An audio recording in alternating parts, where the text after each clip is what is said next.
다섯 번째, 이제 소라식이 나옵니다. 소라식, 가동운동과 근력 강화운동. 제가 따로 교육을 하는 경우에도 항상 강조를 하는 내용인데, 요거. 사실 소라식에 우리 소라식의 매뉴얼 테크닉이라고 할까요? 어떤 치료가 들어갈 때, 매니플레이션 같은 치료가 들어갈 때 사실 소라식 자체에 문제가 있어서 치료가 들어가는 경우보다는, 그러니까 소라식 자체에 문제가 있다라는 의미는 등이 아파요 부위가 소라식인 경우 사실 임상에서 많진 않아요. 그럼에도 불구하고 소라식에 대해서 뭔가 우리가 스트레칭이나 어떤 관절 모빌라이제이션, 매니플레이션이 들어가는 의미는 이 의미라고 보면 돼요.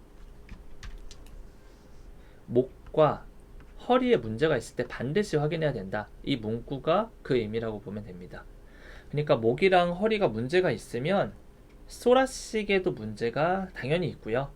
소라식에 문제가 생기는 걸로 인해 목과 허리에 문제가 발생이 되기 때문에 소라식의 기능 부전을 좀 해결해 줘야 목과 허리의 문제가 해결이 될 수 있다라고 얘기를 하는 거예요.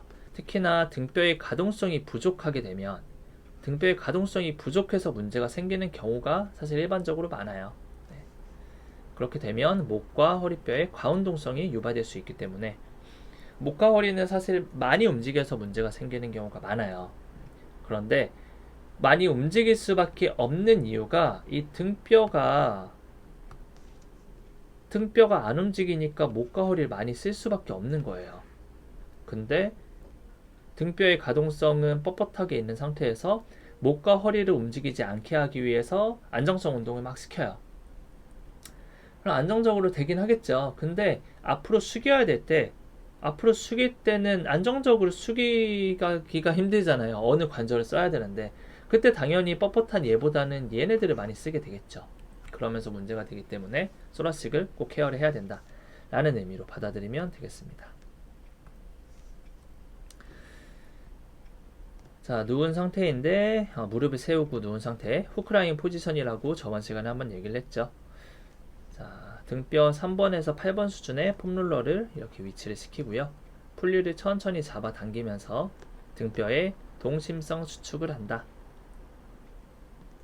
잡아당긴 풀리를 천천히 놓으면서 등의 편심성 수축을 한다. 동심성은 근육이 길어지는 거, 짧아지는 거, 근육이 짧아지는 거죠. 우리가 컨센트릭이라고 얘기를 많이 하죠. 컨센트릭. C가 하나 더 들어가나요? 아니죠. 하나죠. 하나고 편심성이 이센트릭에 C가 하나 더 들어갔던 것 같아요. 그죠? 이센트릭. 편심성은 이센트릭이고요. 옆에 있는 가동성 운동을 한번 볼게요. 이거 지금 첫 번째 봤던 그림은 강화 운동이에요. 강화 운동. 등 근육 강화 운동이고요. 지금은 가동성 운동, 두 번째 가동성 운동을 한번 볼게요. 자, 똑같이 후크라인 포지션에서 등뼈 3번, 8번 수준의 짐볼을 위치시킨다. 이 짐볼이라고 하는데 되게 조그만한 짐볼이에요. 되게 조그만한 거, 적은 사이즈라고 보면 돼요. 호흡을 천천히 내쉬고 손을 머리 위로 올리면서 등뼈를 펴만다. 후 하면서 쭉 펴을 시키는 겁니다. 그 상태에서 10초간 유지. 네, 이런 식으로 해주면 됩니다. 등뼈 3번에서 8번 수준으로 계속 나오는 이유는 카이포시스가 있다면 이 수준이 굉장히 뻣뻣한 레벨이에요. 그래서 계속 이 레벨이 나온다라고 생각하면 되겠습니다.